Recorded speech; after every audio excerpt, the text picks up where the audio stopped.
Conseil des ministres au Palais de la République. À l'entame de sa communication,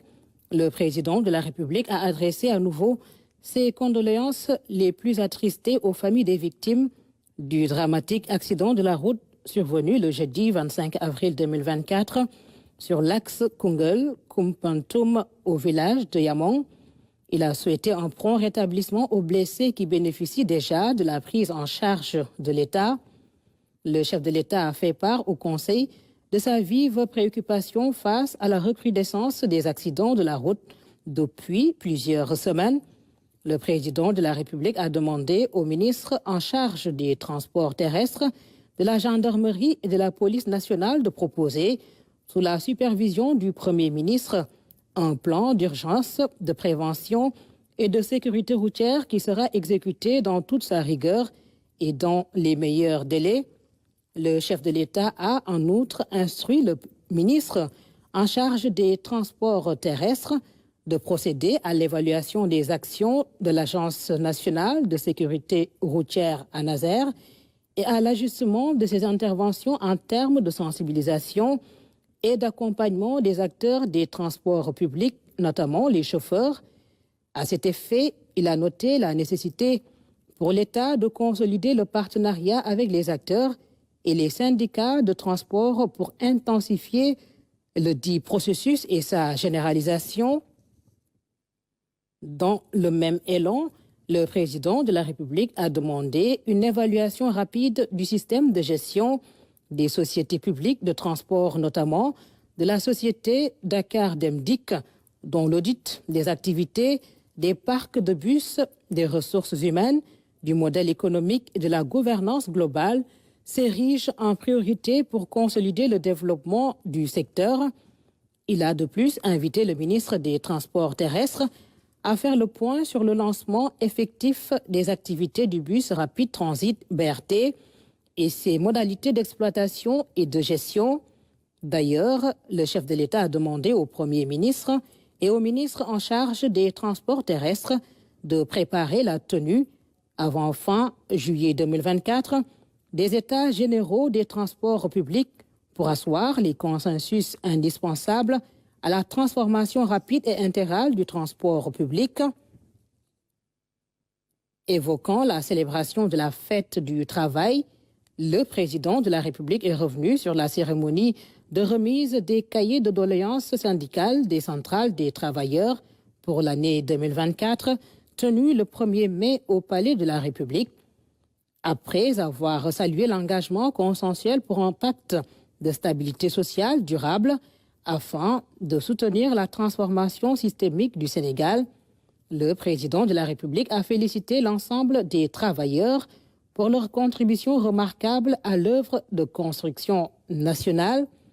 Le président de la République a ainsi demandé au gouvernement de prendre en charge sans délai les différentes doléances sectorielles des centrales syndicales et de produire un rapport trimestriel de suivi de la prise en charge des requêtes. Ce document collégial sera présenté en Conseil des ministres par le ministre du Travail, de l'Emploi et des Relations avec les institutions.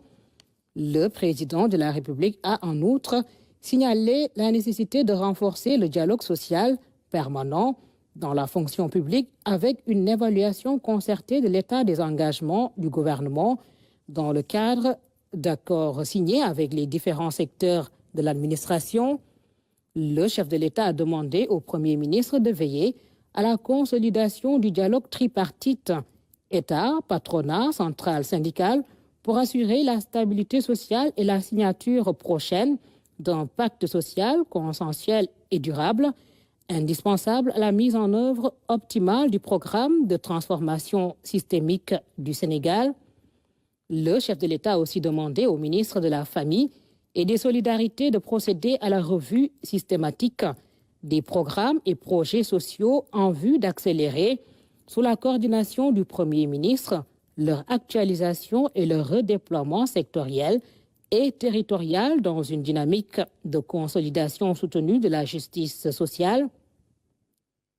Dans cette perspective,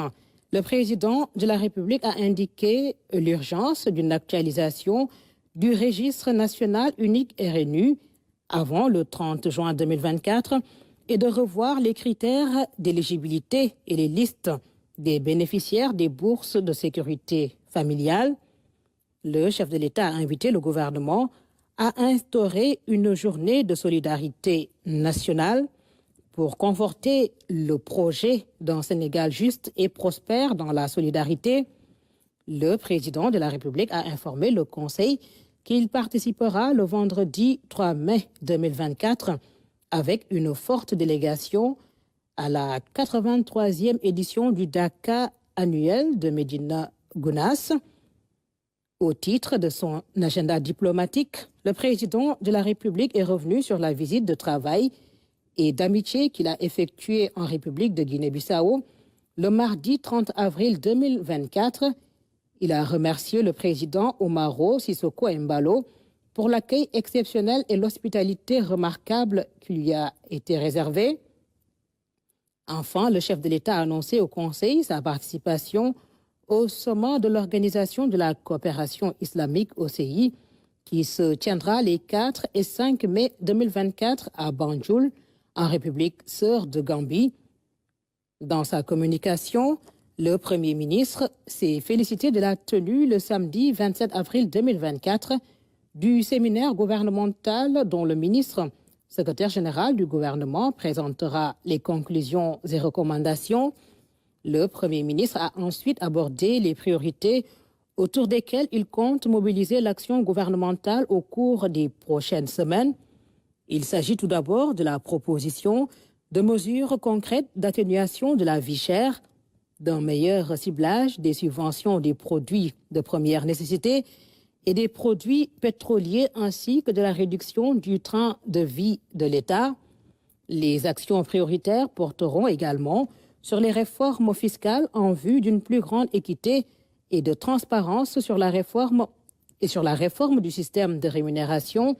dans la fonction publique pour le rendre plus cohérent, juste et équitable en tenant compte de la soutenabilité budgétaire. Enfin, les mesures prioritaires de la feuille de route du gouvernement seront également focalisées sur la campagne de production agricole 2024, le programme 100 000 logements et la promotion du financement des PME-PMI. L'ensemble de ces mesures devront permettre de préparer le terrain à la convocation d'un dialogue social en vue d'aboutir à un pacte fort pour une stabilité sociale durable. Par ailleurs, le Premier ministre a informé le Conseil du programme de réunion des conseils interministériels dans les jours à venir. La première réunion se tiendra le vendredi 3 mai 2024 pour aborder les mesures que l'État compte mettre en œuvre pour la campagne de production agricole 2024, avec la résolution forte de mettre fin à toutes les dérives constatées depuis des années dans la distribution des intrants et du matériel agricole.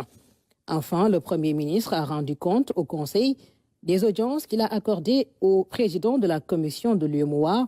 et du chef de la mission des services techniques du Fonds monétaire international, séjournant actuellement à Dakar. Il est ressorti des échanges avec la mission technique du FMI une appréciation satisfaisante relativement au fort engagement des nouvelles autorités pour une meilleure gouvernance économique et sociale.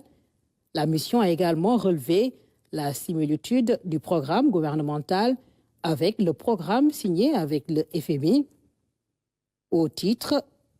de la communication des ministres, le ministre des Infrastructures et des Transports terrestres et aériens a fait une communication sur les projets prioritaires dans les domaines routiers, ferroviaires et aériens, ainsi que sur la gestion autoroutière et la sécurité routière.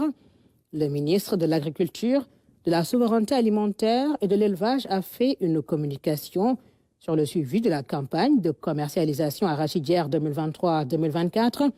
la préparation de la campagne agricole 2024-2025 et le suivi des exportations des produits horticoles.